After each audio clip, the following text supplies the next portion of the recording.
લક્ષ્ય ન્યૂઝ, એક નજર, એક લક્ષ્ય. લક્ઝરી બસોમાં 3400થી વધુ ભાવિક ભક્તોએ કર્યા શક્તિપીઠ અંબાજીના દર્શન. 72 કડવા પાટીદાર સમાજ અમદાવાદ પ્રગતિ મંડળ દ્વારા પવિત્ર અધિક માસ નિમિત્તે શક્તિપીઠ અંબાજી ખાતે ભવ્ય યાત્રા પ્રવાસનું આયોજન કરવામાં આવ્યું હતું. આ પ્રવાસમાં 55 લક્ઝરી બસો મારફતે અંદાજે 3100 મહિલા સભ્યો તથા 300 જેટલા પુરુષો સહિત 3400થી વધુ ભાવિકોએ ભાગ લીધો હતો. આ પ્રવાસ દરમિયાન શક્તિપીઠ અંબાજી ધામે વિરમગામના ધારાસભ્ય હાર્દિક પટેલ વિશેષ ઉપસ્થિત રહ્યા હતા. સમાજના આગેવાનો દ્વારા તેમનું શાલ અને ફૂલહારથી સન્માન કરવામાં આવ્યું હતું.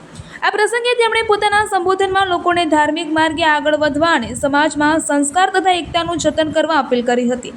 72 કડવા પાટીદાર સમાજ અમદાવાદ પ્રગતિ મંડળ દ્વારા 72 કડવા પાટીદાર સમાજ અમદાવાદ પ્રગતિ મંડળ દ્વારા ચુવાડ પથકના ગ્રામ્ય વિસ્તારો તેમજ શહેરના વિવિધ મહિલા મંડળો અને સમાજના પરિવારોને આ યાત્રા દ્વારા અંબાજી માતાજીના દર્શનનો લાભ આપવામાં આવ્યો હતો. આ યાત્રા દરમિયાન ઝાંઝર ચોક ખાતે ભજન કીર્તન, રાસ ગરબા અને આનંદ ગરબાના કાર્યક્રમોથી સમગ્ર વાતાવરણ ભક્તિમય બની ગયું હતું. સમાજના પ્રમુખ અને દાતા શ્રી રાજુભાઈ પટેલના માર્ગદર્શન હેઠળ યોજાયેલા આ વિશાળ આયોજનમાં વિવિધ કમિટીઓના કન્વીનરો અને સેવકો દ્વારા ખતપૂર્વક કામગીરી સંભાળવામાં આવી હતી.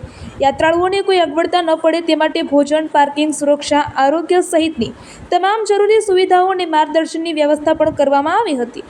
સમાજના આગેવાનોના જણાવ્યા મુજબ આવા ધાર્મિક અને સામાજિક કાર્યક્રમો દ્વારા સમાજમાં સંસ્કાર, ભાઈચારો અને ભક્તિભાવનો વિકાસ થાય છે તેમજ યુવા પેઢી સમાજના મૂલ્યો અને પરંપરાઓ સાથે વધુ મજબૂત રીતે જોડાય છે.